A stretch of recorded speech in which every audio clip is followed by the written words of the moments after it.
Alright guys, so in this video I want to talk to you about why so many people have actually already failed in their Amazon journey before they've even really got it started.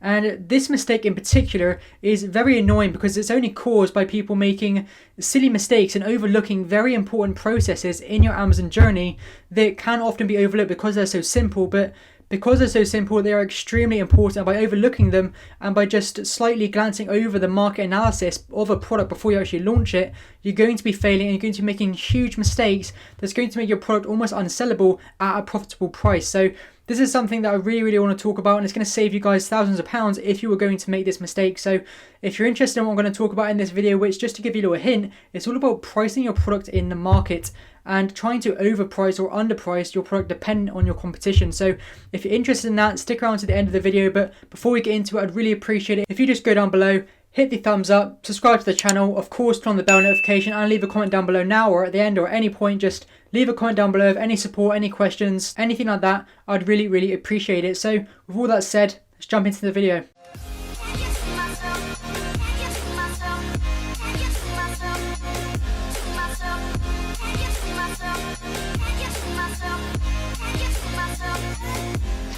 So why have some people already lost before they've even really started? Well, we all know that pricing your product is very important, and I'm sure we all know about being the premium option, maybe charging a bit more, or bundling and differentiating your product to charge a bit more. All these things that we can increase our price to try and make more profit.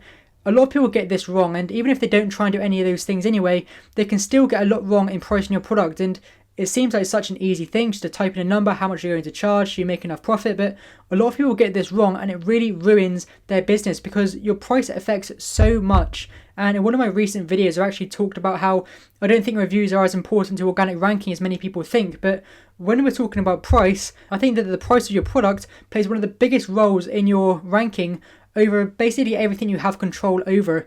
So you'll see again and again, people have very low prices show up very high in the search results just because they have a very low price on their product, and Amazon deems that as a good deal for the customer. So if you're not pricing your product correctly and you're not offering enough value to the customer for your price, you're going to run into loads and loads of issues. I'm going to cover in this slide all the issues that people make with their price and how you can avoid them so you don't make the same mistake.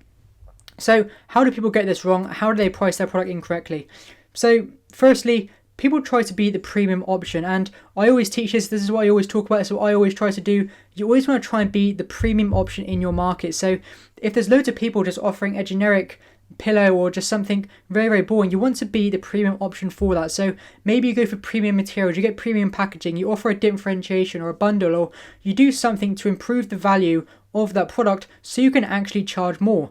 But where a lot of people go wrong is they just decide, okay, I'm going to be the premium option, I'm going to charge a couple pounds more, and that's it. They just decide they're going to be the premium option. But especially in the UK, I think more probably than the US, this is just my opinion, just from what I've seen and just how I think basically, but I think especially in the UK, people are much more looking for a bargain, the cheapest price, the best value for money. So if you're not offering that value for money, then you're not going to get any sales. You can't just decide to charge £3 or £4 more than your competition, add nothing more, and expect to get that sale.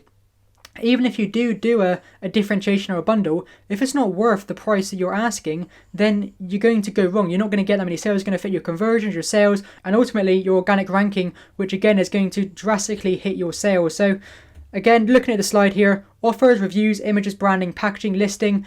If you want to be the premium option, you have to hit every single one of these criteria to warrant your higher price to the customer, that your product is deserving of that price. You haven't just put it there just to be greedy or you just want more money. You have to provide the value that equals that price. So if you want to be that premium option and you don't have 5 out of 5 stars, or if your reviews aren't completely great, then how can you be the premium option? How can you charge more when the customer reviews of your product aren't really reflecting that? If you want to do more, if you want to get more, you need to provide that value. Your product needs to be on that quality level. So again, another point, I hear it again and again from people who are selling on Amazon. They'll say, I'm not selling. So they'll send me their listing, I'll have a look at it, and their price is higher than their competition. And if I ask them personally, if you just completely take yourself out of any bias and you look at your product among all your competition, are your images better? Is your listing hands down the absolute best? Because if you want to charge more, if you want to be that premium option, you have to be the best. There's no ifs or buts about it. You have to look at your listing subjectively, or even show it to friends and family and not tell them which one's yours. Say which one's the best, which one would you pick, which one stands out. If they don't choose yours, then how can you be the premium option if you're not offering everything else premium? You can't have a premium price and subpar photos, a subpar product, and that kind of thing. So I think I've talked about this point enough, but you really need to offer everything in a premium option to offer a premium price. Otherwise, you're just not going to get sales. Who's going to look at your product for £20 and choose that over other products that are maybe £15, £16 just because you've put that price there? You've all got the same reviews, your listings are all okay, you offer nothing else. You're not going to do very well, especially in terms of the rankings, because you're just going to rank lower than those people charging less, because Amazon's most likely going to rank them higher. So not only are you low down in the search results, we just have a higher price. It's just not going to go well. You really need to think it from a customer perspective.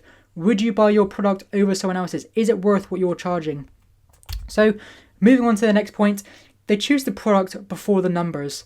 And what do I mean by this? Well, sometimes product research can take a while. So people will be doing product research for weeks, even months sometimes, if they're really, really meticulous and they want to find a product that really, really suits them. They're not just willing to go with anything. And they'll get to a point where they choose a product and they've kind of chosen a product before they've calculated the margins and done all these things. So they might calculate the margins based on a competitor and realize that the margin is maybe 15, 20, 22%. It's kind of on the bit of a lower end where you'd want to be. And they just decide to up their price to hit their margin. I'll get constant messages saying that I'm not getting any sales. I'll look at their price and it's much higher than the competition.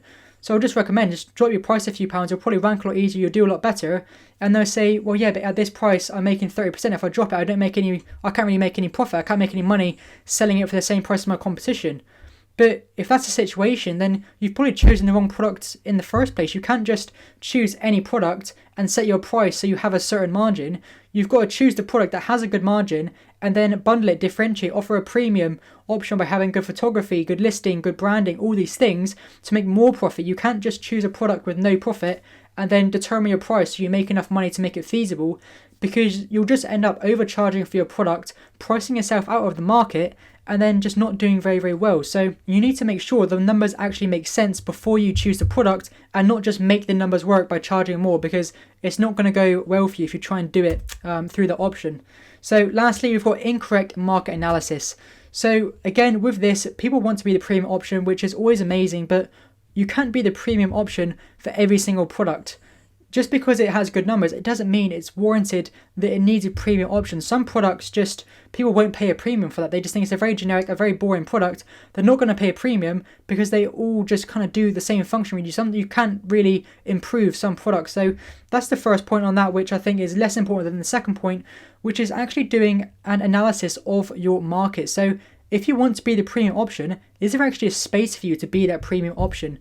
Sometimes I'll look at products for launching. I'm always doing product research just for the sake of it. I love doing it. I love finding new products and creating a massive list of ones I want to launch. But sometimes I'll look at them and look at what opportunities are there to become the premium option. And there's sellers that have 60, 70 reviews and they're completely 5 stars. They haven't got a 4.7 or a 4.6 rating. They're 5-star ratings. How am I going to be the premium option in that? How am I going to charge more than him if he's already doing absolutely amazing? He's got amazing images, he's got a bundle and differentiation, and he's got the reviews to go along with it, which really, really cement a premium option. I think reviews are so important when you're trying to charge that premium amount, because having those 5 stars is rare, and it really, really gives you the power to charge more. If people really want quality for that product, they know where to go for it. So if I think of myself alongside this listing, and they've got 70, 80, 90, 100 5-star reviews, then how am I going to compete with that? Why would someone choose me over them when they've got the product there, they've got loads more reviews, and they're all 5 stars, and he's already offering good images and all these things. I'm confident I can offer good images and a good bundle, and maybe even offer something a bit more than him, but is it actually going to be worth it for me trying to compete with all these people that have 5-star reviews and have already kind of gone for the premium option themselves? You can't go for a premium option where, because he's charging £2 more, I'm going to be the premium option, charge £2 more than that, and keep going. If that spot is already being taken, if it's already people that have 5-star reviews just across the board, then how are you going to actually compete with that? Why would someone choose your product over theirs with 3 5-star reviews compared to 80 5-star reviews, or average rating of obviously 5 stars? So just to summarize, you need to hit all the points of offer, reviews, images, branding, packaging, listings. They all need to be on par to be the premium option. You need to choose the numbers before the product. You need to make sure that there is enough margin, and you need to analyze your product correctly before launching it to understand, is there actually a market for different prices? So to completely summarize this video, don't try and overcharge for your product, don't undercharge. You really need to do your market research and understand why you're going to be charging, what you're charging. Is it actually justified by what you're offering the customer? And would you purchase your own product over a competitor's, looking at it from a subjective point of view? And if you can't do that, then of course get friends and family, ask them, show them your price, show them your competitors, just give them all the information and say which one would you choose, because I think you'd be surprised how many people would actually choose your product over your competitors. So with all that said, guys, I hope you've enjoyed the video and I hope you've learned something, and I hope you can avoid making this mistake of wrongly pricing your product in the market, which is going to greatly affect your sales and success on Amazon. So if you have enjoyed it, as mentioned before, I'd really appreciate it. Subscribe to the channel, hit the bell notification, give the video a thumbs up, and comment your thoughts and any questions you have down below. I'll see you in the next video.